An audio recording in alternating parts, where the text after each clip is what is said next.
positively because of devolution, and that citizens have been able to access public services closer to them. Major changes were highlighted in the sectors of health, agriculture, transport and infrastructure, housing and urban development, industry and investment, youth, early childhood development, amongst others. The reflections also revealed the challenges that have bedeviled devolution since its inception, and recommendations were made on measures to address them as we begin a new decade under devolution. Your Excellency, ladies and gentlemen, as we close this conference today, let me give a few highlights of the 3 days. First, I am very delighted that on the issue I raised on the County Assembly's financial autonomy was not just confirmed by His Excellency, the President, but it took center stage in this conference and is part of the resolutions that we have highlighted at the end of the conference. We have also gotten a confirmation from the Senate that this indeed will become a reality sooner than later. We are 50% there. Secondly, the President reiterated his support for devolution with commitment to conclude the transfer of functions and resources to counties within 60 days. He also affirmed his government's commitment to devolution by ensuring the complete disbursement of all county resources at the end of the financial year 2022-2023. It is important to note that for the first time ever, resources were released to county governments on time in July during this financial year.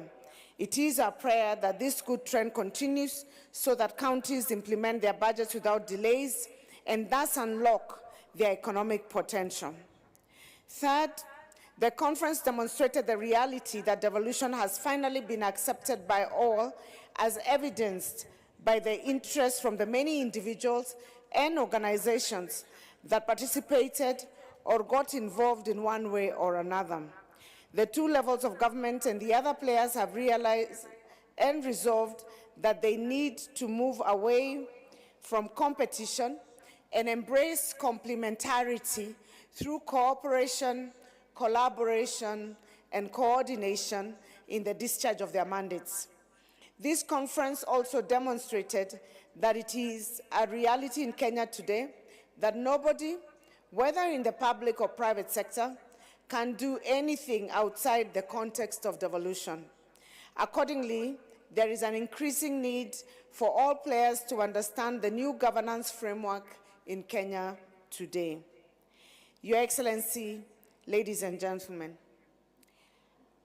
in the past 10 years, a number of players at the national level of government have proceeded on the basis that their sectors are not devolved and therefore have nothing to do with devolution. However, listening to the discussions on digitalization, and particularly the comments by the CS of ICT and the Director General of Communication Authority, it is apparent that even the sectors initially thought not to be devolved and having nothing to do with devolution need to understand devolution because they are either impacted by devolution or their actions impact devolution.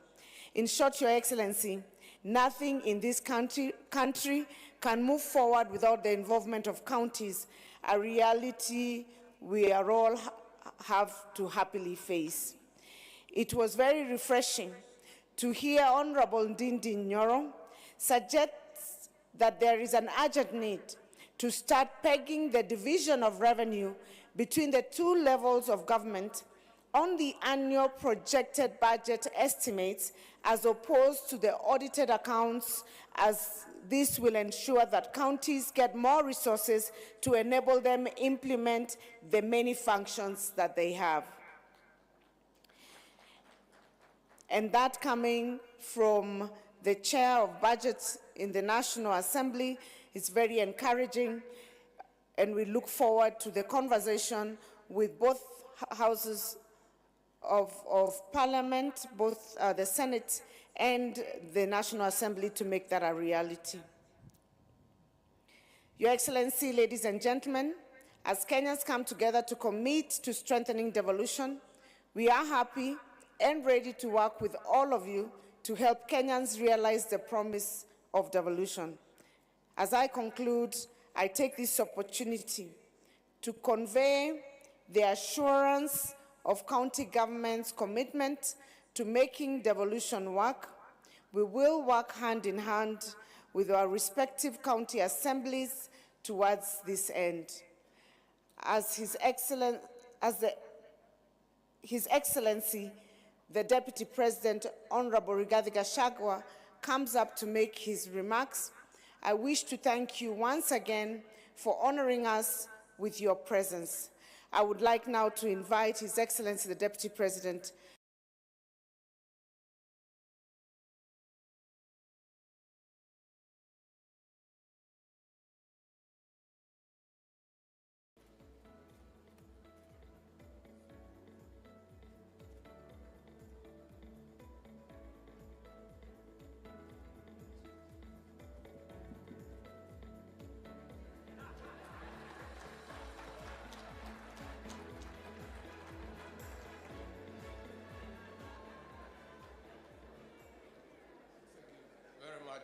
Please be seated.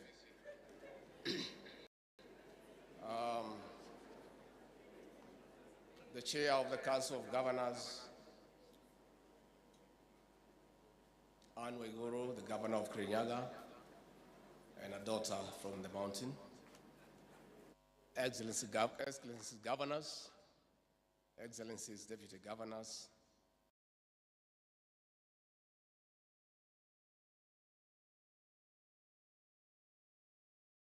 Principal Secretary, State Department of Devolution, Terry Baika, Honorable Senators present, Honorable Members of the National Assembly present, the representatives of constitutional commissions and independent institutions, heads of missions and members of the diplomatic corps, members of the county assemblies, distinguished guests, ladies and gentlemen, good afternoon.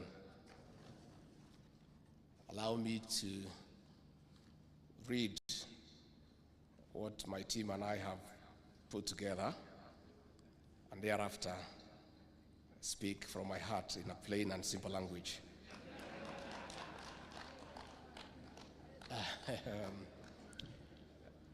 I join you for the 8th Devolution Conference and the first biennial conference as we celebrate a devolved but complementary system of governance.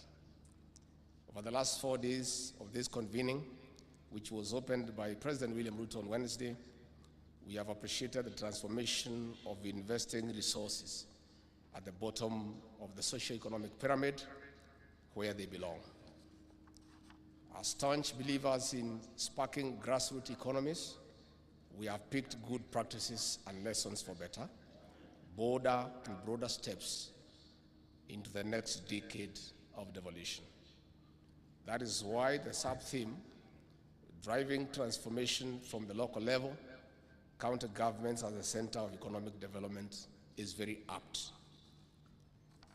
Governors, distinguished guests, at the start of our administration, President William Ruto was wrongly criticized for being purported to have scrubbed off the Ministry of Devolution. This was not the case. It was a case of elevating devolution to the presidency.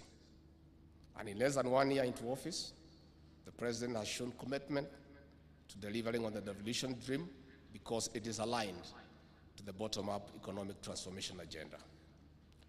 We have no room for a failed devolution because it is the anchor of the Kenya Kwanza transformation agenda. We are keeping the promise. In our first year in office, the national government owes no county a penny. On the other hand, President William Ruto elevated devolution and placed it at the office of the Deputy President, and in this regard, devolution enjoys a direct ear to the presidency. Besides being the chair of the Intergovernmental Budget and Economic Council, I'll be given the role to be the bridge between the national government and the county governments. In short, I am the representative of the devolved units at the decision-making table of the executive. On assuming office, I undertook to eliminate conflict between the two levels of government, and I convened a meeting of all county commissioners and directed them to accord due respect and work closely with elected governors and the county governments. Governors, distinguished guests, as a result of that directive, there is seamless cooperation and collaboration between the two levels of government because we serve the same people. There are no Kenyans who belong to the national government, and there are no Kenyans who belong to the county government. All Kenyans are Kenyans, and they belong to the two levels of government. I have repeatedly cautioned the county commissioners and the security commanders that they must respect elected leaders and they must find a way to work with elected leaders. And I have told them repeatedly, in the unlikely and unfortunate events that they are unable to work together, governors are not transferable because they belong to those counties. And if they cannot work together, one must give way. Our plan is not an accident. It is a carefully thought out framework. It is a vehicle carrying the aspirations of counties, inspiring the economy of the grassroots. It is the position of President William Ruto that the bottom-up economic transformation agenda is synonymous with the devolution.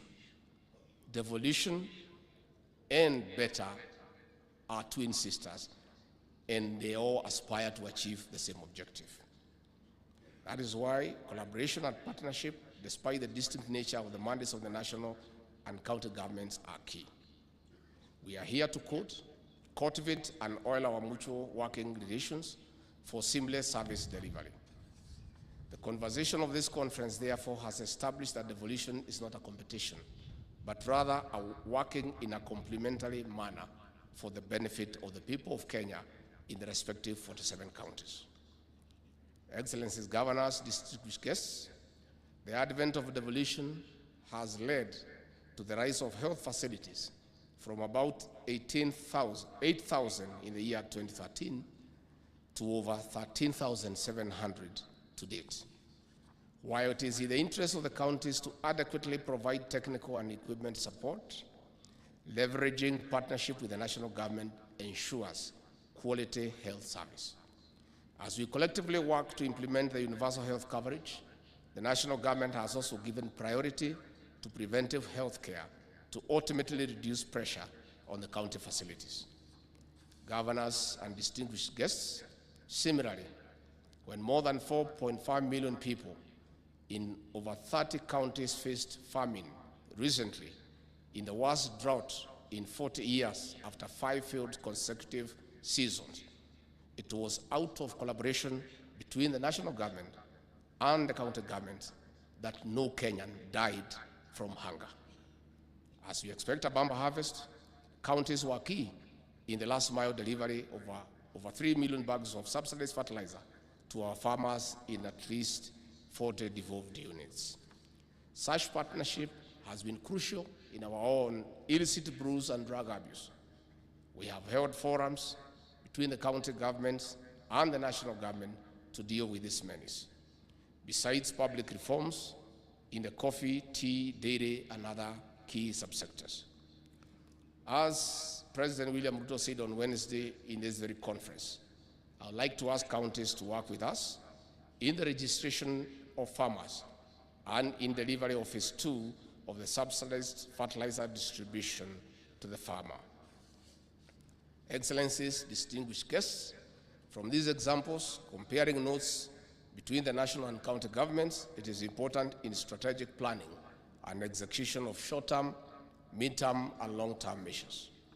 Long-term measures involve pragmatic approaches to addressing the perennial issues and rebuilding back better in resilience programs and the shared or common functions. Last month, President William Ruto tasked me to represent him at the UN Food System Summit in Rome, Italy. A lesson to pick from the summit was the importance of pooling resources and investing in establishment of structured, self-sustaining food systems. In the face of the climate change threat, which knows no national and county government functions, combined actions and investments in climate-smart agriculture will enhance the national food security and protect better the environment.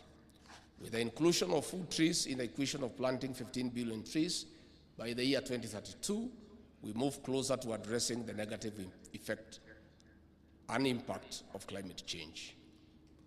While this conference has also listened to the voices of the children, it is also a moment to decide on establishing a long-term framework on the school meal program, with counties having hired over 51,000 ECD teachers.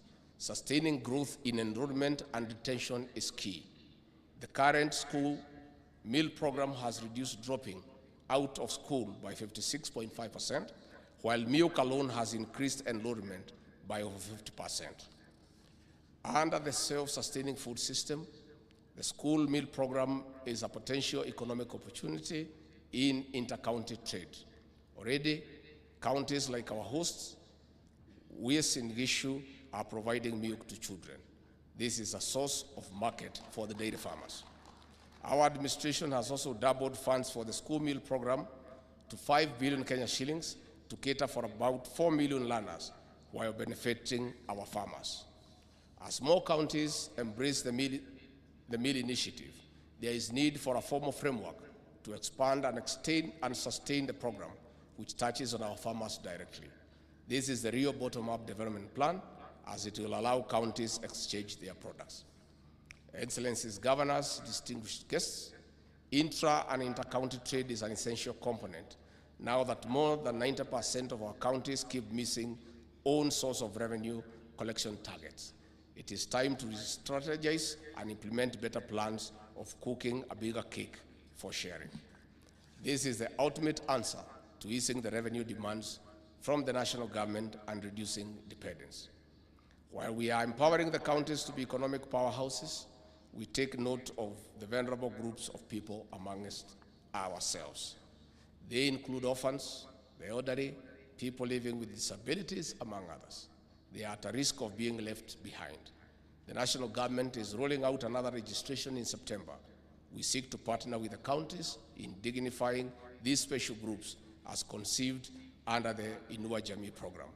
We invite you to work with us in the registration process. On the other hand, the national government is working hard to securing our nation. As a result of our intervention, of telling our security teams that we are not in competition with the county government, a framework has been developed on how we can secure our people. I want to thank governors in the North Rift and Northern Kenya for agreeing to partner with the National Police Service in building houses for National Police Reserve and providing stipends as they work on dealing with insecurity and banditry. In building stronger security systems, we must continue to work together in ending terrorism, banditry, and other threats. Governors, distinguished guests, it is now my duty to declare the 8th Devolution Conference and the first biennial conference officially closed. Asanteni sana. Maybe niseme tu jambo moja. You know, in this country, I am known to speak the truth. And you know, many people have a problem with the truth. Many people. And this new Kenya, we are trying to get everybody to accept the truth as it is.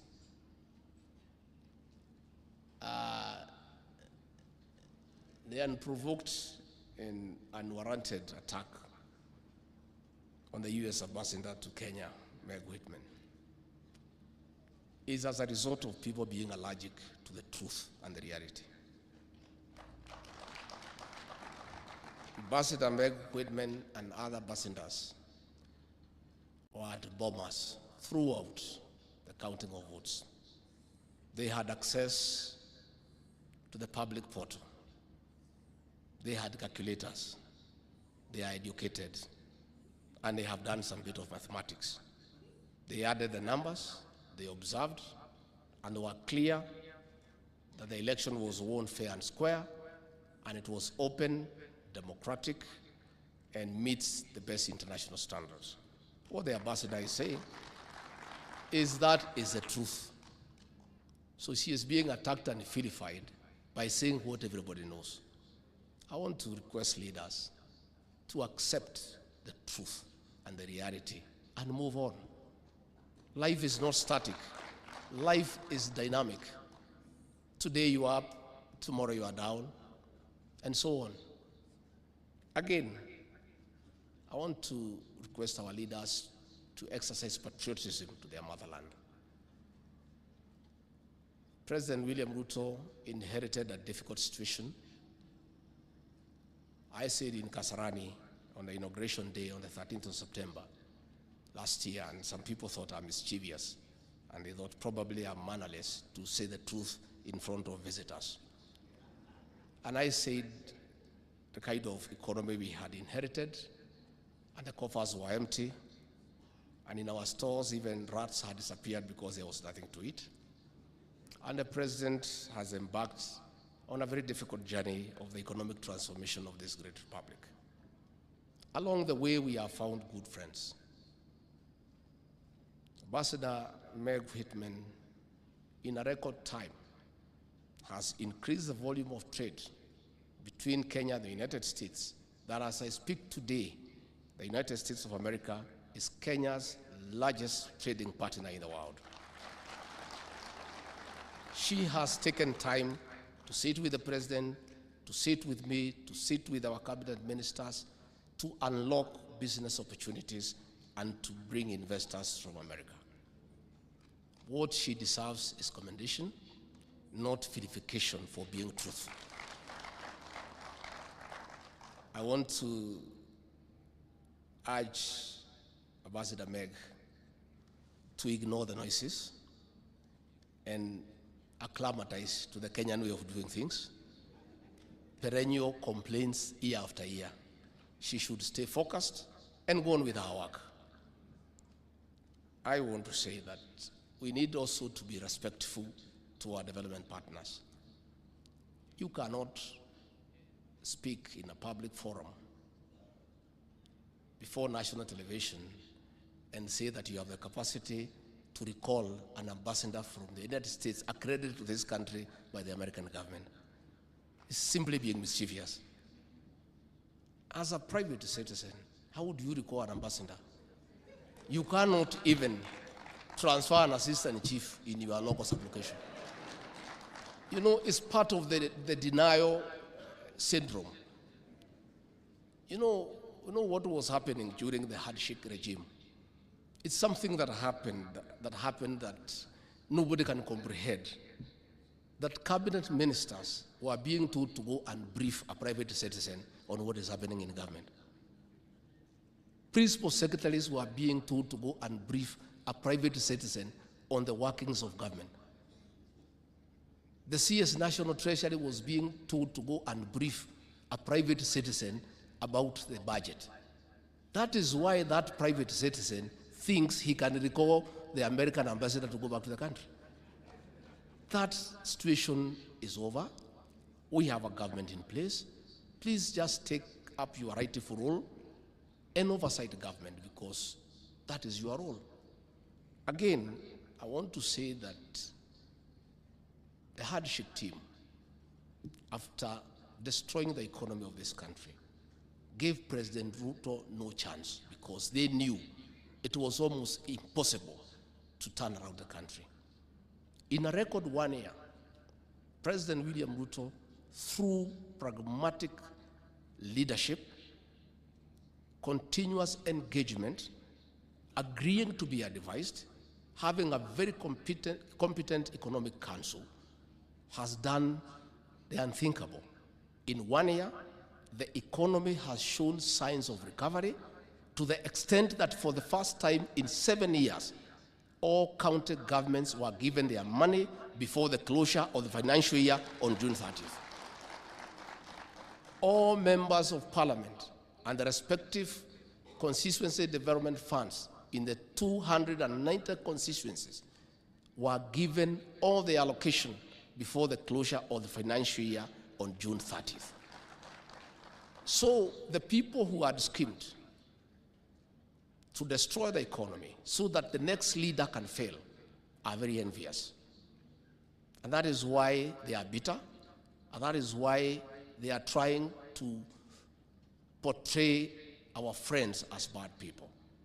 What is happening, and I want to invite our brothers to understand, this William Ruto you despised, and you gave him no chance. Today, he is the desired visitor of every capital in the world. If he was to honor the invitations to the countries he is being asked to visit, he would be out of this country for 360 days in a year. And that is why people are envious. They thought that the West would not embrace him. They thought that the East would not embrace him. They characterized him as somebody unworthy of leadership. They said he is a thief. They said he is corrupt. They say the bottom-up economic agenda is a farce. In 1 year, he has become the leading light in the African continent. He is being sought by every country in Africa to speak for Africa. So I want to ask our brothers and sisters to just accept and move on. Life is that simple. It is that simple. Again, the president talked about corruption in the county governments and the national government. There is no corruption for the national government and the county governments. Corruption is corruption in its very form. And this government will deal with the corruption in the national government, in the county governments, and in the country. We know that some people are very uncomfortable because previously governors have been twisted to give money obtained fraudulently and corruptly to fund political activities. With this new war on corruption in the county governments, it is no longer going to be possible to coerce governors from your coalition to give you money for politics. That is a problem. That is a problem. So we understand where they are coming from. We feel you. We feel you. We know you are in a difficult situation. Finally, I want to say we are ready to work with the county government across the political landscape. We don't care in what political formation you are in. And we have told our people, we have told the administration, we have told the police to keep off politics because they are not good at it. It is foolish to use administrators and police in your politics.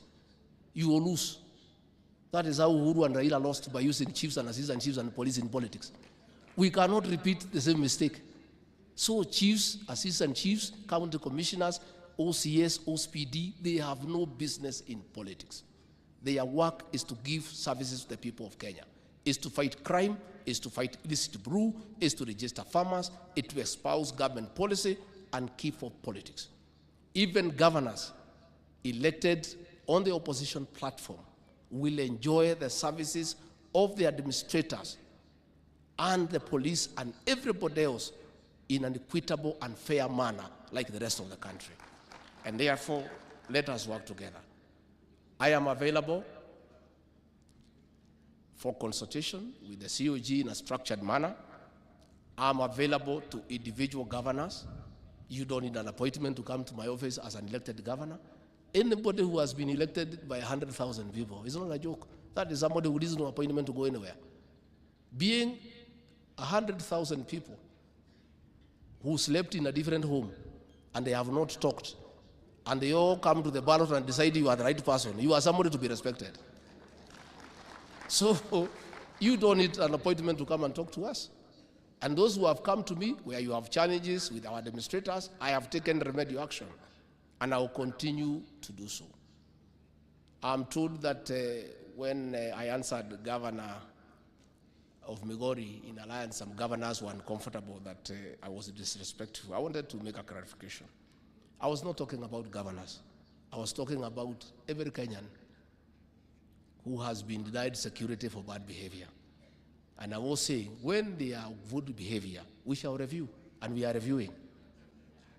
Okay? And it's not just governors, even presidential candidates, even running mates, even very senior people, former vice presidents, including ministers, everybody who needs to carry a firearm, your temperament must be right. That is the law. What we are saying is, we cannot allow our officers to be in maandamano because they'll have to fight their fellow officers, and it is wrong. We are saying, if these maandamanos require so many officers, we must look for those officers from somewhere. And we start with those who are planning, so that they can come and help us to beef up security. But if these demonstrations are over with the life, that's what we are saying. And from what I can see, I think it looks like it's over. So once we are sure, so that officers are dignified and governors are provided security so that they are able to carry out their work. We only had a problem when we had a shortage of officers, and we needed more officers, and the people who are planning were having some of the officers. So we needed to get them to come and fight them and then go back, because it's only fair, because that's the way things are done. So mimi nimeshukuru sana, and I really want to thank you. And this devolution must work, because the bottom-up economic transformation agenda must work. So the two have a symbiotic relationship. For one to work, the other one must work. So the president and I and the rest of us will support devolution. And it is my commitment, all factors being constant, governors will receive their monthly disbursement on time. But we also want to ask you governors to be fair to us. When these disbursements were late, you are shouting everywhere about it. Why don't you even spare 2 minutes to say that now you are receiving money on time, so that you tell the people of Kenya? It's only fair. If you are complaining you did not have to Kenyans, when you get, you have a duty also to inform them that you are getting. So heshimiane is important also, to be fair to each other. So COG Chair, at least I'm happy you have acknowledged that we have given you disbursement on time, and that should continue. And I want to tell you, the economy is improving and is doing much better. Even when we come to negotiations next year on the division of revenue bill, I believe we'll have a better conversation. We'll have a better conversation. And when the economy improves, the governors, you are the first people to know, because wananchi will know, because they will feel the impact of an improved economy. And we have no desire to keep money away from you. We'll give you the money when we collect it. And we must collect it from somewhere, and we will collect it from the people of Kenya. So we want governors to support what we are doing to collect more money, so that we pass it on to you. It doesn't make sense for any governor in the 47 counties to oppose the finance bill, because the finance bill is about raising money to give you another Kenyans. So if you complain we are collecting money and you still expect money from us, then there is a problem. So mimi nimeshukuru sana kwa kunialika hapa, and we look forward to be meeting you from time to time as we continuously engage. Invite me to come now, we launch your projects. That is the docket in my office. And as I said, there are no Kenyans for county governments, and there are no Kenyans for the national government. They are the same people. The same people who elected you as governors and senators are the same people who elected President William Ruto and I. We serve the same people. Let us work together. Let us collaborate. Let us cooperate for the benefit of the people of Kenya. With those very many remarks, asanteni sana, Mungu wabariki na wabariki sana.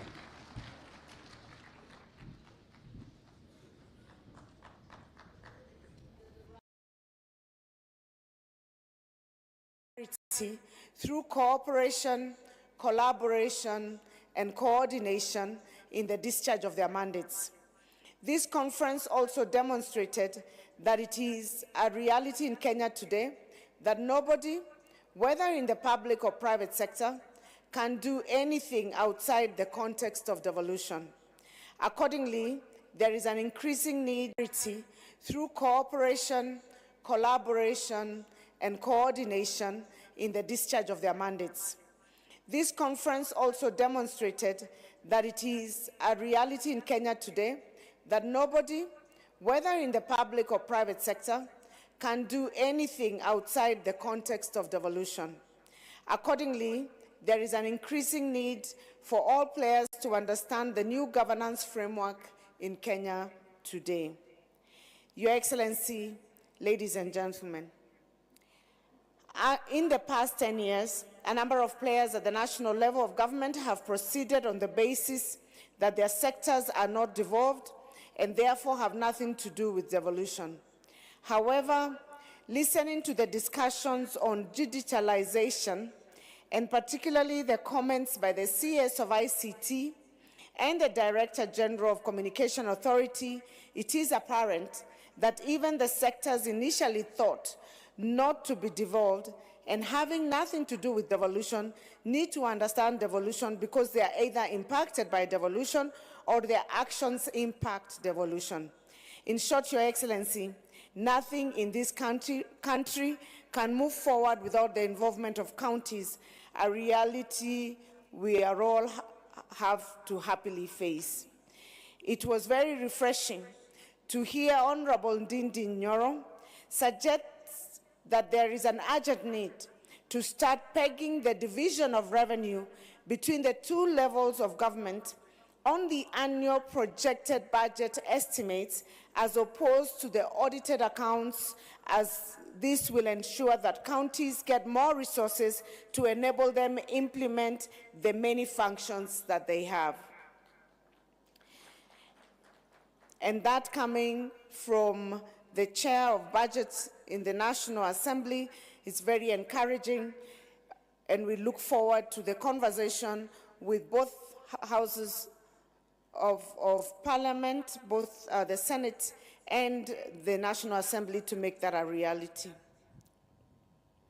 Your Excellency, ladies and gentlemen, as Kenyans come together to commit to strengthening devolution, we are happy and ready to work with all of you to help Kenyans realize the promise of devolution. As I conclude, I take this opportunity to convey the assurance of county government's commitment to making devolution work. We will work hand in hand with our respective county assemblies towards this end. As His Excellency, the Deputy President, Honorable Rigathi Gachagua, comes up to make his remarks, I wish to thank you once again for honoring us with your presence. I would like now to invite His Excellency, the Deputy President,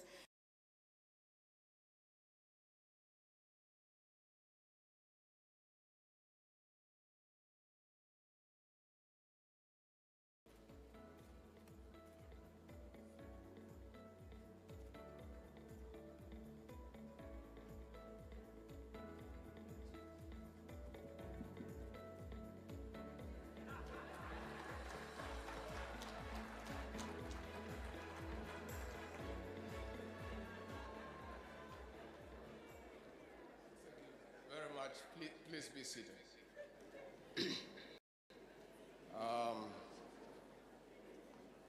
The Chair of the Council of Governors, Anne Waiguru, the Governor of Kirinyaga, and a daughter from the mountain. Excellencies Governors, Excellencies Deputy Governors,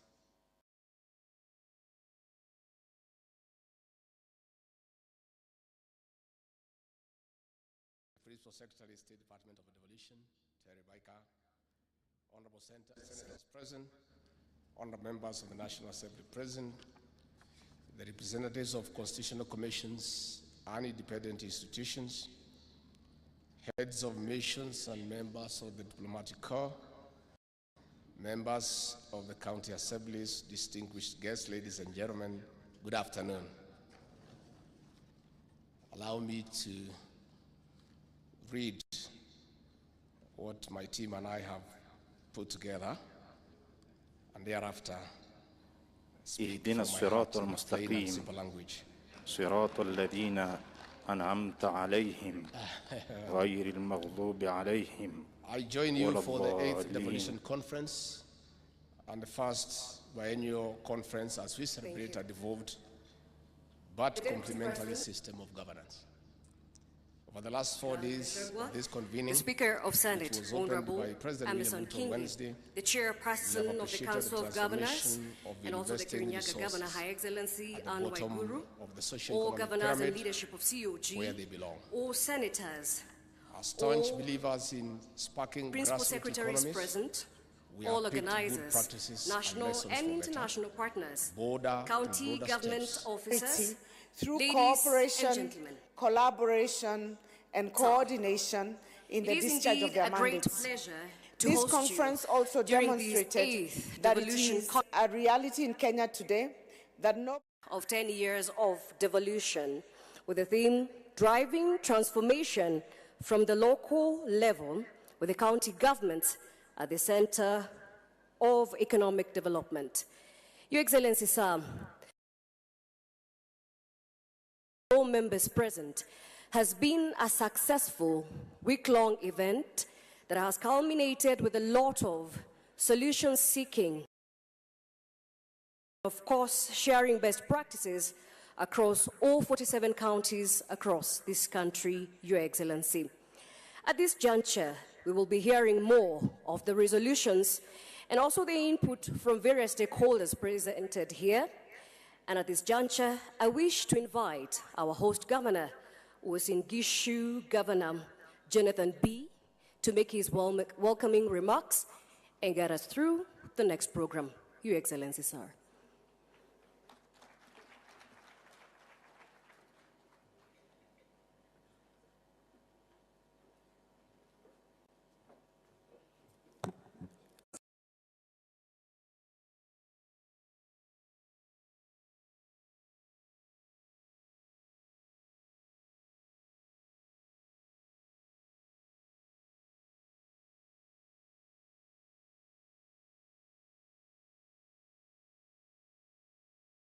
You as your host governor, filled with gratitude as we reflect upon an outstanding devolution conference that has left an indelible mark on our hearts.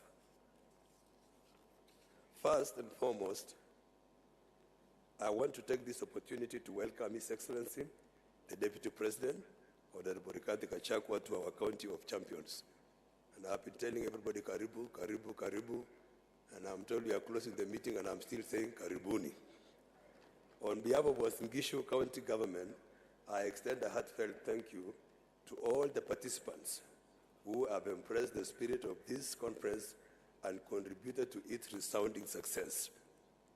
The intentional theme, 10 years of devolution, the present and the future, has not only been a guiding light, but has become a reality that we can all proudly celebrate. Throughout our intensive engagements, we have delved into the remarkable strides and gains that have shaped our devolved units. Equally important, we have confronted the challenges that continue to impede our progress. What is truly heartening is that we have not only identified these hurdles, but have also crafted pragmatic solutions and that are tailored to overcome them. Ladies and gentlemen, as we draw the curtains on this captivating and enlightening conference, I am compelled to acknowledge the abundance of fruitful engagements we have witnessed. To our delegates and visionary leaders, it is my sincere hope that our hospitality has proven to be a gracious host to you all. As we approach the conclusion, it is our hope that our efforts have not only met but exceeded your expectations. I hope I'm saying the truth. Leaving you with a sense of reality that mirrors on our own. This timely conference has woven itself into the fabric of our country's narrative. And for this, we are profoundly thankful. Even Mama Mboga and the humble border industry have felt the reverberation of your presence, underscoring the tangible impact of devolution in its purest form. Your Excellency, I extend our heartfelt appreciation to the Council of Governors, led by indomitable Governor Anne Waiguru as chairperson, and the tireless efforts of CEO Mary Mwiti.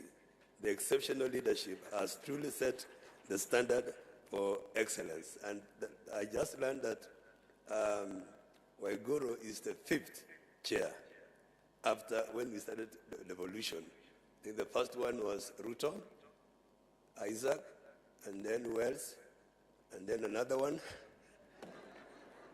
And then the last one, the fourth one was Nanok, and then you are the 5th. And you are in the 5th city, which is coming to be very soon, and we have the 5th president from this backyard. Today, in expressing our appreciation, I also extend sincere gratitude to the state, led by our President, His Excellency, Dr. William Ruto, and to our Deputy President, present today, His Excellency Rigathi Gachagua. Today's joint communique reflecting the spirit of unity and collaboration makes the inception of our collective journey towards implementing our comprehensive report. To every participant who has invested time, knowledge, and energy in this conference, your contributions are invaluable. Together, we are not merely shaping our better future for our devolved units, but we are carving a legacy of progress and prosperity. In conclusion, let us all carry the torch ignited by this conference with us, fostering collaboration, progress, and unshakable belief that the future holds boundless possibilities in our counties, with a firm belief that devolution is here to stay and devolution works. Thank you very much, and God bless you all. Allow me to invite our Vice Chair, COG, to read the resolutions of this conference. Asanteni sana, asanteni sana.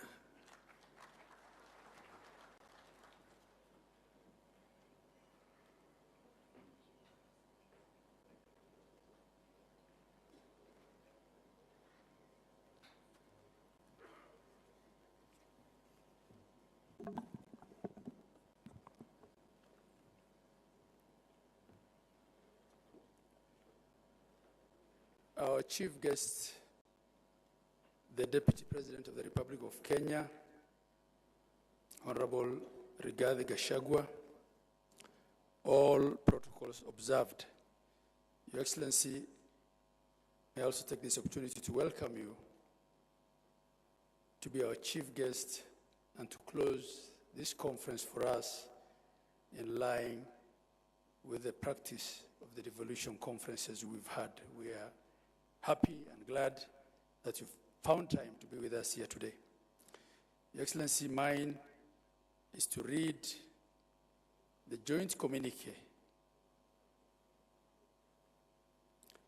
So this is the joint communique at the end of the Devolution Conference 2023, held from 15th to 19th of August 2023 at Eldoret Sports Club, Singishu County. Preamble. The Devolution Conference 2023 was held from 15th to 19th August 2023 at Eldoret Sports Club, Singishu County. The conference was convened jointly by the Office of the Deputy President, represented by the State Department of Devolution, the Council of Governors, the Senate, the host county, Singishu, and the County Assemblies Forum. These marked the beginning of the biennial devolution conferences. The devolution conference made the following resolutions in line with the theme of 10 years of devolution, the present and the future, and the sub-theme, driving transformation from local level, county government as the center of economic development. Resolution number 1, both levels of government, development partners, and the private sector shall in all sectors synergize their efforts and adopt a coordinated approach to partnerships and implementation of projects and programs to avoid multiplicity of efforts. And the action is national government, county government, development partners, private sector. 2, county government shall support adoption and scaling up of creative resolutions. County government shall adopt, I read that again, county government shall support adoption and scaling up of creative solutions by providing a conducive environment and incubation centers through budgetary allocation and technical support. Action, county governments, development partners, private sector. 3,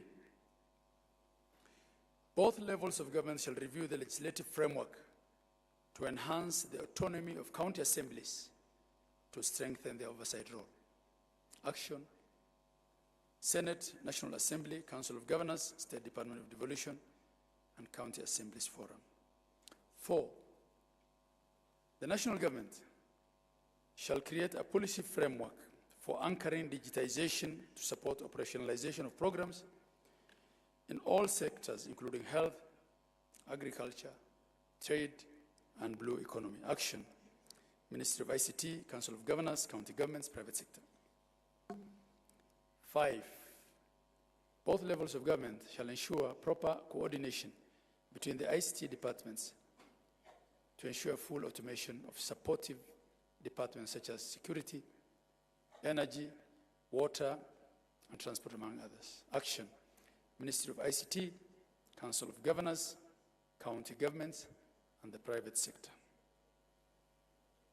6, county governments shall ensure their own source revenue through supportive policies and automation of systems in order to enhance transparency in revenue collection.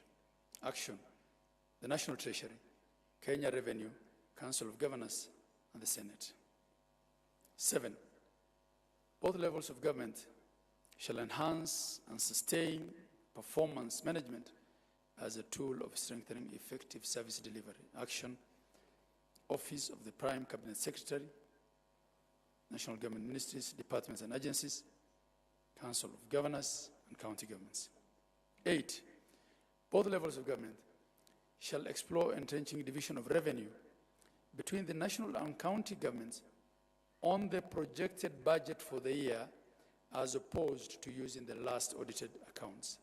Action, Council of Governors, county governments, the Senate, National Assembly, and the Commission on Revenue Allocation, CRA.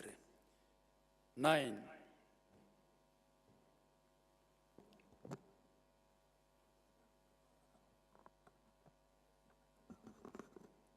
thank you. 9, Parliament shall fast-track the enactment of various laws before both houses that support the devolved functions in all sectors. Action, Senate, National Assembly, and county assemblies. 10, all devolved functions currently being carried out by national government ministries, agencies, and departments shall be transferred to the county governments within 60 days, together with the attendant resources. Action, Intergovernmental Relations Technical Committee, the Council of Governors, all ministries, departments, and agencies. 11, both levels of government shall promote transparency and accountability through multi-pronged, innovative approaches within the existing policy framework. Action, Commission on Administrative of Justice, Ethics and Anti-Corruption Commission, County Governments, Office of the Prime Cabinet Secretary, Office of the Auditor General, and Office of the Controller of Budget. 12. Both levels of government shall promote economic empowerment of the marginalized groups by adhering to the statutory reporting guidelines on the opportunities created for the marginalized groups through the Access to Government Procurement Opportunities (AGBO). Action: all ministries, departments and agencies, county governments, Council of Governors, National Treasury, and the Public Procurement Regulatory Authority. 13. Both levels of government shall design programs to facilitate the prevention and elimination of gender-based violence and promote the reintegration of teenage mothers into the formal school system. Action: Ministry of Education, Ministry of Youth Affairs, Sports and the Art, Ministry of Public Service, Gender and Affirmative Action, Ministry of Health, county governments, development partners. On housing planning and urban development, resolution number 14. Both levels of government shall fast-track regularization, automation, documentation, and registration of land, while also bridging the gender gap in land ownership. Action: Ministry of Lands, Public Works, Housing and Urban Development, Ministry of Public Service, Gender and Affirmative Action, county governments, Council of Governors, development partners, and the Ministry of ICT. 15. Both levels of government shall review or develop frameworks to facilitate provision of green housing, including the housing policy, the national land policy, energy planning standards, and county-specific policies on land and housing. Action: Ministry of Lands, Public Works, Housing and Urban Development, county governments, Council of Governors, development partners, Ministry of Energy and Petroleum, the Senate, and the National Assembly. 16. A framework shall be developed to establish and operationalize the National Urban Development Fund as provided for in the National Urban Development Policy. Action: Ministry of Lands, Public Works, Housing and Urban Development, the National Treasury, Senate, county governments, Council of Governors, and the development partners. On investments, resolution number 17, a database of all micro, small, and medium enterprises, MSMEs, shall be developed to promote linkages between the investors and the MSMEs. Action: micro and small enterprises organizations, Council of Governors, private sector, Ministry of Investment, Trade and Industry, Ministry of Cooperatives and SMEs. 18. Both levels of government shall engage and harmonize investment initiatives in line with their development plans. Action: micro and small enterprises organizations, Council of Governors, private sector, Ministry of Investment, Trade and Industry, Ministry of Investments, Trade and Industry, Ministry of Cooperatives and SMEs. On the blue economy sector, resolution number 19, both levels of government shall align county blue economy policies to the national blue economy policy that was adopted from the blue economy concept of the African Union. Action: Ministry of Mining, Blue Economy and Maritime Affairs, county governments, and the Council of Governors. 20. Both levels of government shall increase investment in research and development to improve efficiencies in the blue economy sector. Action: Ministry of Mining, Blue Economy and Maritime Affairs, county governments, the Council of Governors, development partners, and the private sector. On health service delivery, resolution number 21, county governments shall increase investments in primary health care, including community health care services, in order to step up preventive and promotive health services. Action: Council of Governors, county governments, and the national government. 22, county governments shall strengthen collaboration between public and non-state actors in health for resource optimization and improved service delivery. Action, Council of Governors, county governments, development partners, faith-based organizations within the health sector, and private sector actors. Resolution number 23, efforts to eliminate disease-based and align health programs in order to reduce duplication, build efficiencies, and strengthen one integrated health system shall be heightened. Action, Council of Governors, county governments, the national government, and private sector, and development partners as well. On strengthening of food systems, resolution number 24, agriculture shall be prioritized by investing 10% of budgets at both levels of government into food systems. Action, Ministry of Agriculture and Livestock Development, county governments, private sector, development partners. Number 25, county governments shall develop innovative products to ensure farmers get access to credit facilities and attract the youth to engage in farming. Action by county governments, private sector, and development partners. 26, the National Treasury shall rationalize the taxes on agricultural goods to make them more competitive in the market. Action, National Treasury, Ministry of Trade and Livestock Development, county governments, private sector, development partners, and the Council of Governors. On green economy transition in counties, resolution number 27, a paradigm shift in the production systems shall be explored and resources secured by mapping the resources and developing a national resource register, undertaking economic evaluation, putting in management systems, and creating incentives to better conserve the environment. Action, Ministry of Water, National Treasury, county governments, development partners, private sector. Resolution number 28, both levels of government shall engage with indigenous communities for intergenerational knowledge transfer through climate change storytelling. Action, Ministry of Environment, Climate Change and Forestry, county governments, private sector, development partners, and the Council of Governors. Resolution number 29, both levels of government shall invest in alternative sources and promote farm forestry and incentives to grow trees at community level.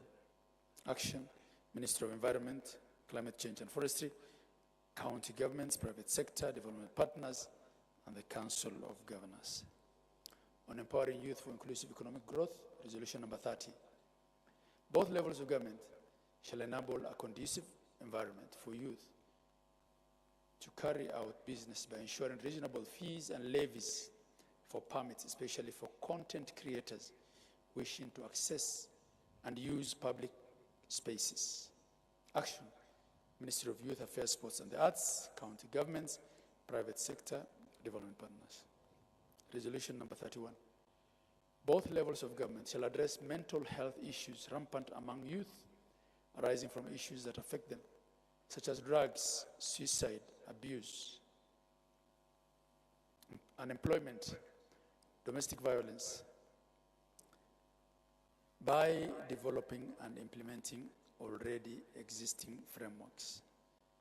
Action is required of Ministry of Health, Ministry of Youth Affairs, Sports and the Arts, county governments, the private sector, and development partners. On the recommendations of the Children's Conference 2023, the communique that arose from the Children's Conference, as read by the Children's Governor and Deputy Governor yesterday, is adopted as is, and the resolutions will be implemented by the stakeholders identified.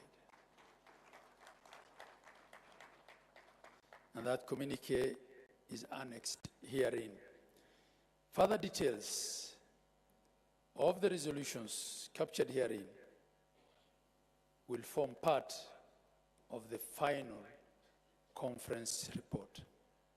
The implementation of the above resolutions shall be monitored and reported by all stakeholders every 6 months over the next 2 years, and progress reported during the next devolution conference. Action is required on that on the Deputy President of the Republic of Kenya, the Chair of the Council of Governors. Finally, the next biennial devolution conference shall be held in 2025 at a venue and a date that will be communicated after consultation with all stakeholders. This communique signed by the Honorable Rigathi Gachagua, EGH, Deputy President of the Republic of Kenya, His Excellency FCP Ahmed Abdullahi, Co-Chair of the First Biennial Devolution Conference and the Vice Chair of the Council of Governors, the Right Honorable Amason Kingi, EGH, Co-Chair of the First Biennial Devolution Conference and the Speaker of the Senate, Honorable Philemon Sebulei, Chairperson, County Assemblies Forum. I thank you all.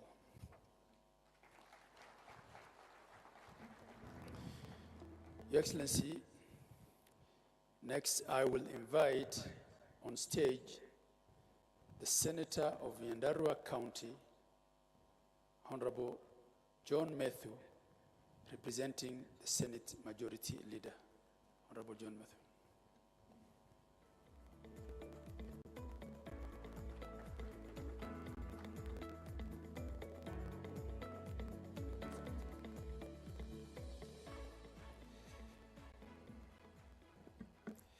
Thank you very much. Your Excellency, the Deputy President of the Republic of Kenya, Rigathi Gachagua, the Right Honorable Speaker of the Senate, Amason Jeffa Kingi, the Chairperson of the Council of Governors, Governor Anne Waiguru, the Honorable Governors present, my colleague members of Parliament, both from the Senate and the National Assembly, the Honorable Speakers and members of the County Assemblies, members of the Diplomatic Corps, and representatives of the development partners and agencies, distinguished ladies and gentlemen. I am reading these remarks on behalf of the leader of the Majority Leader of the Senate, Senator Aaron Cheriot, and I wish to make the following remarks. It gives me great honor and privilege to have been part of the Devolution Conference 2023. I would like to take this earliest opportunity to congratulate the Council of Governors, the Senate, the National Assembly, members of the county assemblies, development partners and agencies, resource persons and all stakeholders for making this conference a success. I would also wish to extend my utmost gratitude to the host governor of Uasin Gishu and the great people of Uasin Gishu who have made our time here very memorable. When the history of Kenya is written, the revolutionary role of the Constitution of Kenya 2010, which sets us on the path of devolution, will be a seminal chapter in the Kenyan history. In essence, there is Kenya before devolution and Kenya after devolution. 10 years on, we have seen the immense political, social, and economic impact that devolution has had on the lives of the people of Kenya. The transformation is evident, and as Kenyans, we ought to take pride in the tremendous achievements enabled by devolution. Your Excellency, this conference, from this conference, various pertinent issues have been canvassed. Valuable lessons and experiences have been shared. Opportunities have been identified and areas of improvement have been noted. As a partner in the devolution journey and the foremost protector of counties' interests in the national level, the Senate has taken note of the resolutions that have emerged from the various discussions at the plenary and in the sector breakaway sessions. Some of the key issues which would require intervention by the Senate would include: number one, ensuring the equitable allocation to county government is enhanced and dispersed within statutory timelines. Number two, the transfer of all outstanding functions and resources by the national government Your Excellency, we are very happy that that is not contested. The President has agreed to that, and the Council had agreed to it. Number 3 is enhancing the financial autonomy of the county assemblies to improve their oversight and accountability, among other proposals, which again is uncontested. Additionally, there were several proposals for legislation which include a framework to enhance county-owned source revenue. One of the proposals in this regard was to encourage counties to leverage on non-traditional revenue resources, among them grain bonds. A review on the legal framework on the public-private partnerships to respond to the needs of the counties. Number 3, a framework on performance management in the county public service to improve service delivery. Number 4, a framework on funding and execution of shared functions between the 2 levels of government, among other proposals. Your Excellency, sir, and my colleague delegates, some of the sector-specific proposals that call for the intervention of the Senate will include, number 1, engaging Energy and Petroleum Regulatory Authority, EPRA, and the county government in setting minimum standards for electricity and gas reticulation, which is a devolved function under the 4th schedule of the Constitution. Number 2 is developing a harmonized policy on digitization to facilitate service delivery, digital entrepreneurship, efficiency, and effectiveness of the government. Tied to this, it emerged that there is a need to put up a place in the legislative framework to protect critical infrastructure, for example, telecommunication masts and fiber optic cables, which are repeatedly vandalized. Number 3 is putting in place a legislation to promote the government housing agenda. And finally, harmonization and integration of taxes, licenses, and levies by the county, at the county level. Many of the proposals emerging from this forum are in line with the bottom-up economic transformation agenda of the government, which at its core seeks to, among others, reduce the cost of living, increase employment, incentives in investment and production, enhance tax base for more revenue, and increase foreign exchange earnings. We can all agree that devolution is the catalyst for Kenya to unlock its full potential and accelerate development. The Senate will continue to advocate for adequate financing of the county governments, passage of enabling legislations, and full transfer of devolved functions and attendant resources. Additionally, the Senate undertakes to prioritize the resolutions emerging from this forum and to work with all stakeholders to realize the dream of devolution. Success of the next phase of devolution will be majorly dependent on the good governance structures. The Senate will continue to exercise its oversight role over funds allocated to counties to ensure that the objects of devolution espoused in the Article 74 of the Constitution Your Excellency, sir, in conclusion, I urge all Kenyans and the media to be patriotic and emulate the U.S. Ambassador to Kenya, Meg Whitman, in speaking good about our country. Kenya is our home. Kenya is our home. Do not get distracted by those who condemn the friends of Kenya. Do not keep quiet. Do not shut up. Stand up for Kenya. Stand up for your motherland. Kenya is on the move. With those very few remarks, Your Excellency, I thank you very much.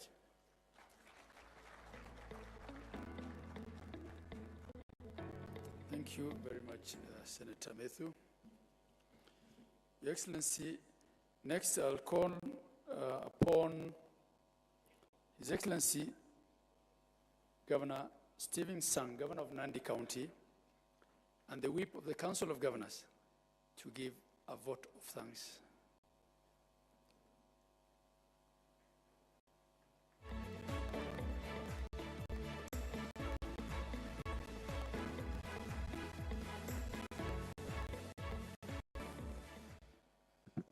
Your Excellency, the Deputy President of the Republic of Kenya, Excellencies, Governors, colleagues, all our delegates, my responsibility is very brief to give a vote of thanks. First, I take this opportunity on behalf of the Council of Governors to first and foremost thank His Excellency, the President of the Republic of Kenya, Dr. William Ruto, His Excellency, the Deputy President, Rigathi Gachagua, for honoring our invitation and being present during this conference. Your commitment and zeal to the success of devolution is appreciated. the Right Honorable Speaker of the Senate, Kingi, we want to appreciate and thank you for your commitment, participation, and leadership in ensuring that this conference is a success. May I also extend our appreciation to Right Honorable former Prime Minister Raila Odinga for continuously honoring our invite for the last 8 years of the Devolution Conference. Allow me, in a special way, to recognize the exemplary work by the steering committee, the planning committee, and all the other stakeholders represented here. You took your time to meticulously plan for this special event that led to a very successful conference. Asanteni sana. A special thank you to the host governor, Jonathan B., and your team from Uasin Gishu County Government for your warm hospitality. We leave Uasin Gishu County with fond memories, having enjoyed Mursik and a vibrant nightlife as you had promised us. To fellow governors, our esteemed senators, our valued deputy governors, our speakers, our members of the county assemblies, thank you for staying on through the discussions. I hope the delegates were able to interact with all of us closely. We also are grateful to the national government representatives led by the CSS, the PSS, and top government officials who put in resources and took time to participate and contribute in the discourse that will shape the agenda for the next 2 years. We value your presence and support and contributions. Asanteni sana. To the Senate football team, our worthy competitors, who showed Devolution family that it takes commitment, practice, discipline to emerge champions on the course. We are still waiting for the investigations on how you beat us to be concluded, but what we can promise you is that we will be back bigger, better, and stronger in the next Devolution Conference. And Your Excellency, part of the suggestions that have been given about that curtain raiser in the next Devolution Conference is that it is good for us, even as we do our pre-conference events, that we observe the constitutional dictates, so that we compare and pair mangoes with mangoes, oranges with oranges. So we are going to have 2 teams in the next Devolution Conference. The Senate will square it with the county assemblies in the counties, and then the COG will square it out with your office and the constitutional commissions. So, Your Excellency, the Deputy President, prepare for that match. We will sort you out at the national government, at the executive level, so that then the senators can deal with the county assembly, so that legislators can work with the legislators, the executive can deal with themselves at that level. To our sponsors, we cannot thank you enough. We could not have held this conference successfully without your immense support and partnership. Our platinum sponsors, USAID, KCB, Amrev Health Africa, and Safaricom, asanteni sana. To our Gold Plus sponsors, FAO and EU, asanteni sana. Our gold sponsors, CPF and UNICEF, we appreciate you. Our silver sponsors, Love Fund, KEMSA, and the Kenya Pipeline, we appreciate your support. Our bronze sponsors, Cooperative Bank, UNAIDS, UNDP, and AGRA, asanteni sana. Category sponsors, World Bank, Communications Authority, Tony Blair Institute, Medotronic Labs, and NITA, and all other partners, including UN Women, National Bank, Farm Access, Media Council of Kenya, EcoBank, CBM, EPRA, KNCCI, UKAID, represented by ACT, JPIEGO, UN Habitat, Campaign Coalition, World Health Organization, Moi University, KenGen, Jambojet, Kenya Airways, and the National Syndemic Disease Control Council. Asanteni sana. To the partners who supported the Devolution Warrior Awards, Kericho Gold, and Carter Watches, Lux and Alua, Plain Chick, thank you so much. To Eldoret Sports Club, for the lovely grounds that you gave us and the full support during the conference, tunasema asanteni sana. To Hill School, thank you for providing us with ample parking space and space to register all the over 9,000 guests this year. Asanteni sana. To our vendors and suppliers, you kept us with our demands during the preparations, but also stood with us. You have been patient with us.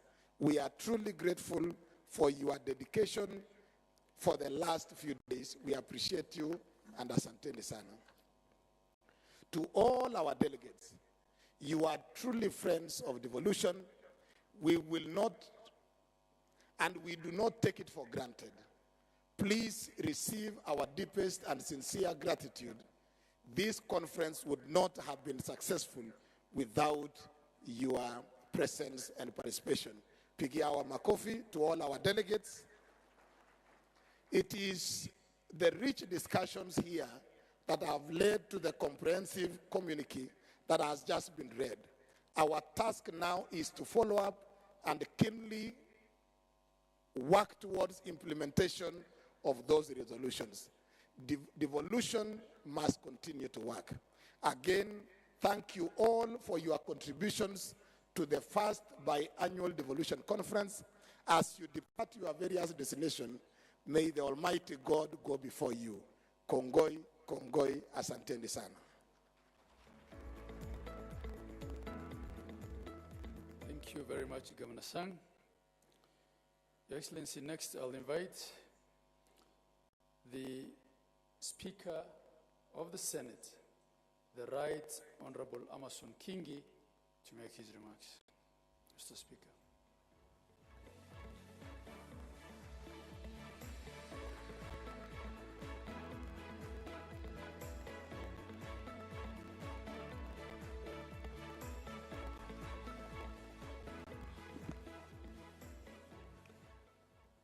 Your Excellency, Rigathi Gachagua, the Deputy President of the Republic of Kenya, allow me to adopt the protocols as cited by the speakers who spoke before me and proceed to make my remarks. However, Your Excellency, with your permission, allow me to make my remarks in Swahili.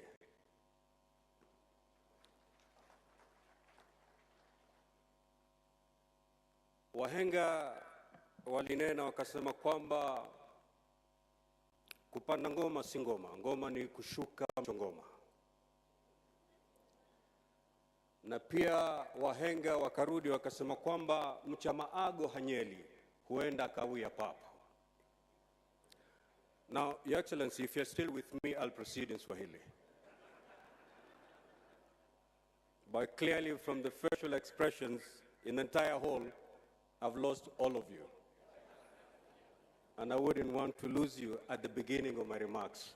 So allow me to go back to my written English speech.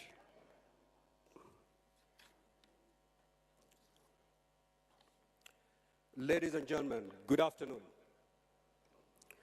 For the 3 days we have been here, we have reminded ourselves of the eventful journey of devolved governance in the last decade, and indeed laid on elaborate strategies on how to take devolution to the next level. Nothing best exemplifies your dedication as champions of devolution than the commitment you have exhibited the entire duration of this conference. The 8th Devolution Conference, as intended, has provided us with an opportunity to commemorate the milestone in our 10-year devolution journey, identify challenges, and seek to formulate appropriate responses as we rekindle our commitment to the devolution cause. Throughout this conference, we have participated in engagements as broadly outlined in 5 thematic areas, but crystallized in the following key objectives. 1, to assess and propose measures that county governments can adopt to enhance transformative service delivery for improved citizens' livelihoods and a stronger business environment. 2, examine the benefits of adopting technology and digitization and the potential impact on economic development, and discuss strategies for promoting innovation and digital transformation in the devolved context. 3, to reflect on the trends and challenges that have been experienced in financing the devolved sector and recommend innovative approaches for sustainable and adequate financing for county governments. 4, to evaluate the effectiveness of good governance practices in promoting equitable and sustainable development in the devolved units. And finally, examine strides made in the affirmative action agenda and propose responsive measures that can be adopted to guarantee the place of women, the youth, and the most vulnerable in governance. These constitute the thought-provoking concepts we discussed and interrogated during the plenary and breakaway sessions, culminating in practical steps that we need to take with clear timelines and mechanisms for evaluation and impact assessment. Your Excellency, as we reminisce on the long journey we have traveled to this point, I was reminded of the first cohort of senators, governors, and members of county assemblies and the difficult moments they went through as they pushed to synchronize devolution with our national development priorities. This group, of which I happen to have been part in my capacity as governor, is credited with having laid a firm foundation for devolution under very difficult circumstances. I recall assuming my responsibilities as the first governor of Kilifi County without any physical office. I had to make use of what was previously my campaign secretariat on the outskirts of Kilifi town. The same scenario was witnessed in a number of counties across the country. But today, our counties boast of good office space for governors and staff and state-of-the-art assembly premises, enabling them to serve Kenyans better. The pioneer senators, too, were not left out. They had to contend with the less than ideal Shimba Hall at the Kenyatta International Convention Center, KICC, in Nairobi, later moving to the County Hall, and finally to the current high-tech chamber at the main parliament buildings.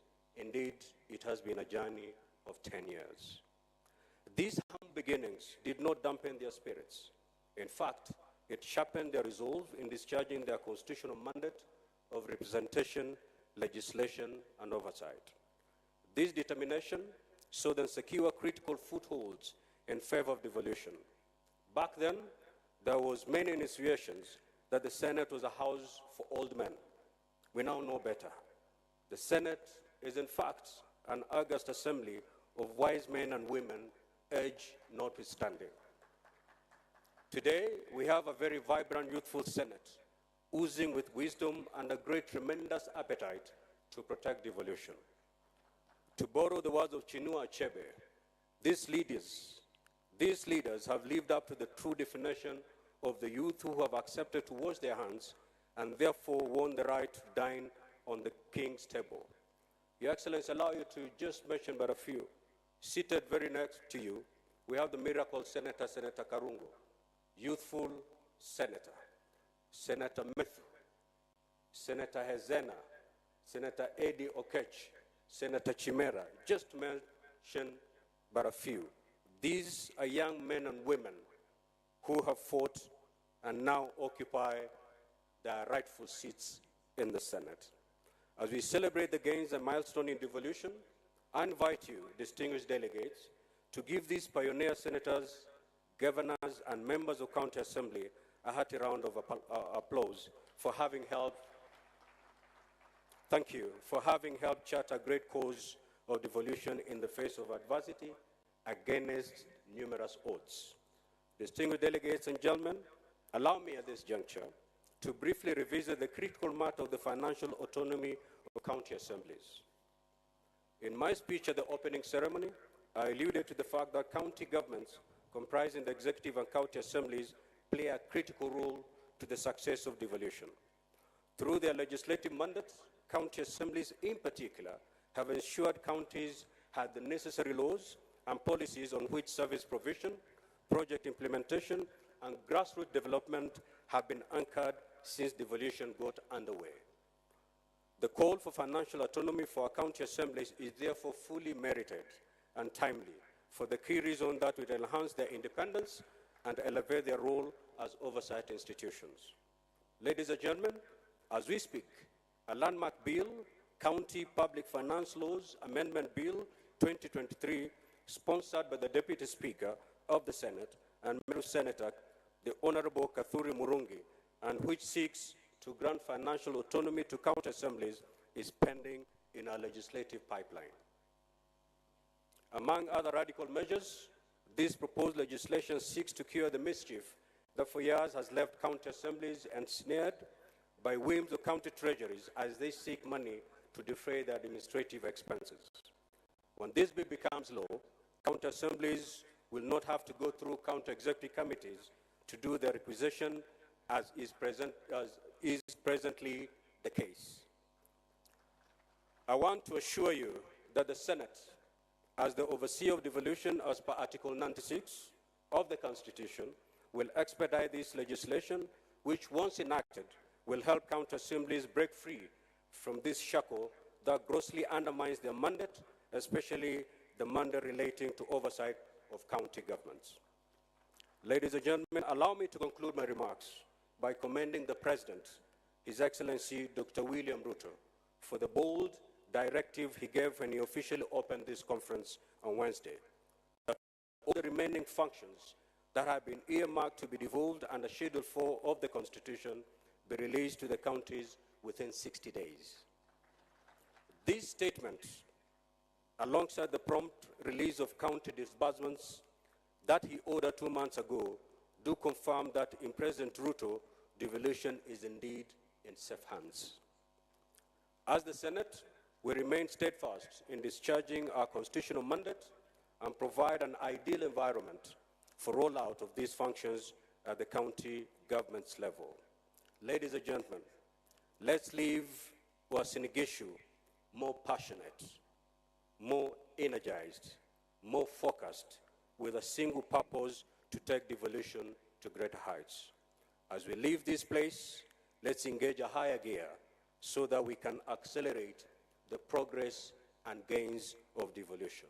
With those few remarks, I wish to thank you for taking time to attend this conference and wish each one of you safe travel back to your destinations. May God bless us all. Thank you.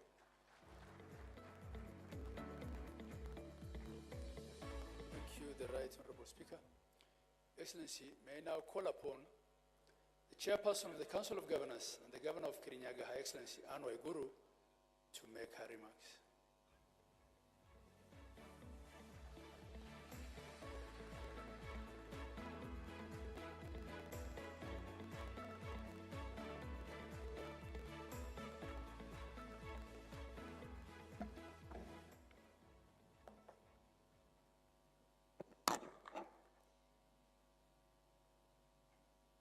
Your Excellency, Honorable Rigathi Gachagua, Deputy President of the Republic of Kenya, fellow Excellency Governors present, members of Parliament present, led by the Speaker of the Senate,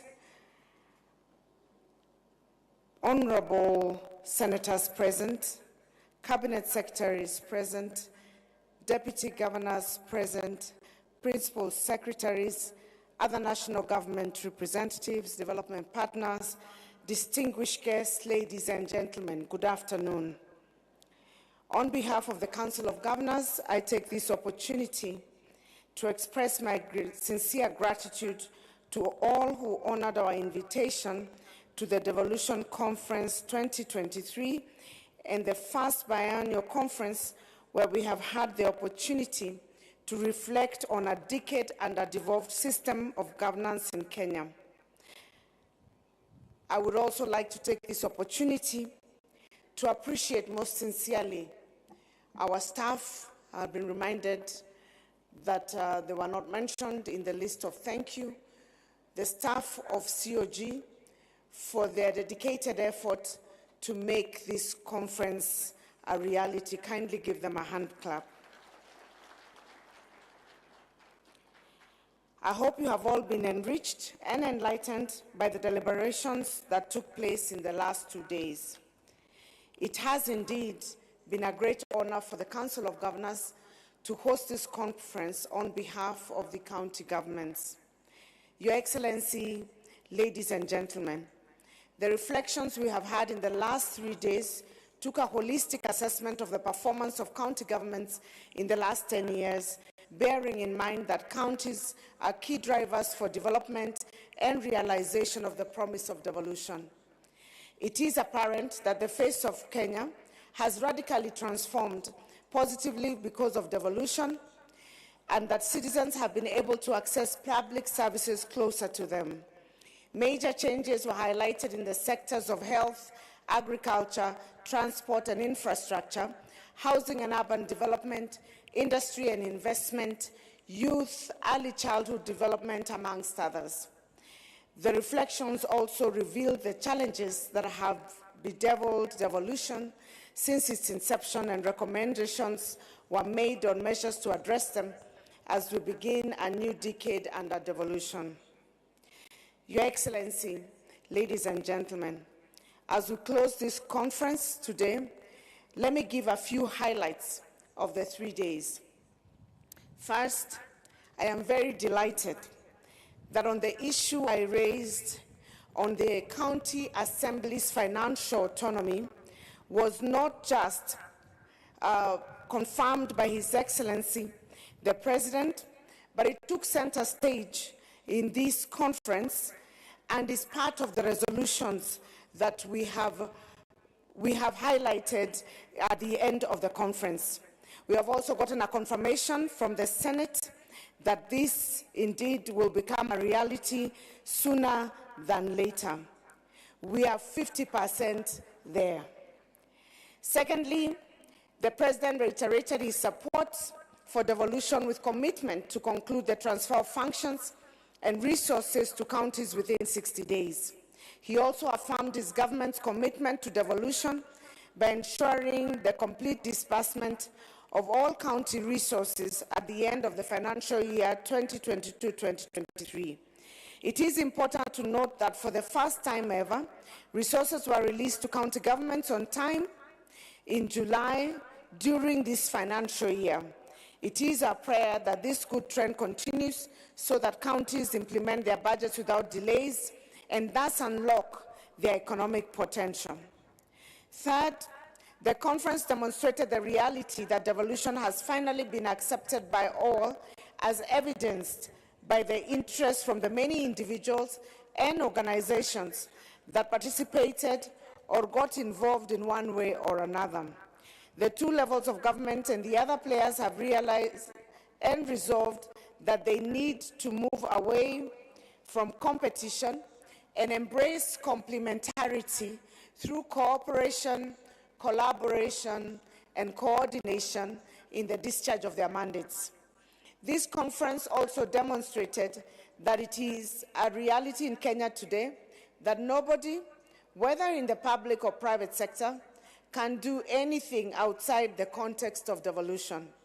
Accordingly, there is an increasing need for all players to understand the new governance framework in Kenya today. Your Excellency, ladies and gentlemen, in the past 10 years, a number of players at the national level of government have proceeded on the basis that their sectors are not devolved and therefore have nothing to do with devolution. However, listening to the discussions on digitalization, and particularly the comments by the CS of ICT and the Director General of Communication Authority, it is apparent that even the sectors initially thought not to be devolved and having nothing to do with devolution need to understand devolution because they are either impacted by devolution or their actions impact devolution. In short, Your Excellency, nothing in this country can move forward without the involvement of counties, a reality we are all have to happily face. It was very refreshing to hear Honorable Ndindi Nyoro suggest that there is an urgent need to start pegging the division of revenue between the two levels of government on the annual projected budget estimates as opposed to the audited accounts, as this will ensure that counties get more resources to enable them implement the many functions that they have. And that coming from the chair of budgets in the National Assembly is very encouraging, and we look forward to the conversation with both houses of Parliament, both the Senate and the National Assembly, to make that a reality. Your Excellency, ladies and gentlemen, as Kenyans come together to commit to strengthening devolution, we are happy and ready to work with all of you to help Kenyans realize the promise of devolution.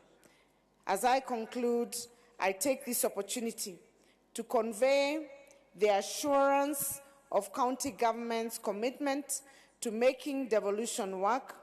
We will work hand in hand with our respective county assemblies towards this end. As His Excellency, the Deputy President, Honorable Rigathi Gachagua, comes up to make his remarks, I wish to thank you once again for honoring us with your presence. I would like now to invite His Excellency, the Deputy President,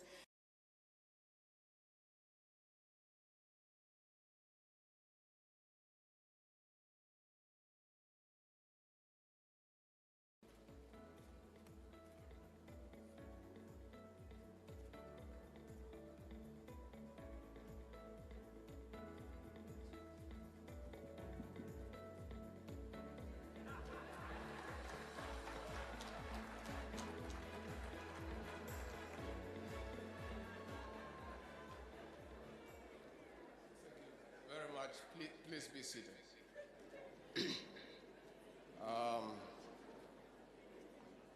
The Chair of the Council of Governors, Anne Waiguru, the Governor of Kirinyaga, and a daughter from the mountain, Excellencies Governors, Excellencies Deputy Governors,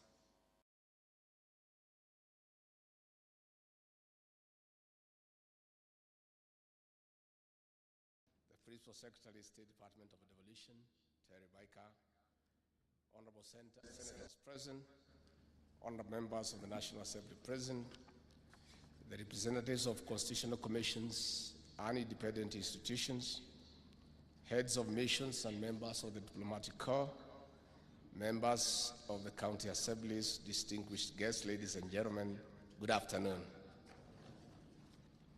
Allow me to read what my team and I have put together, and thereafter speak from my heart in a plain and simple language.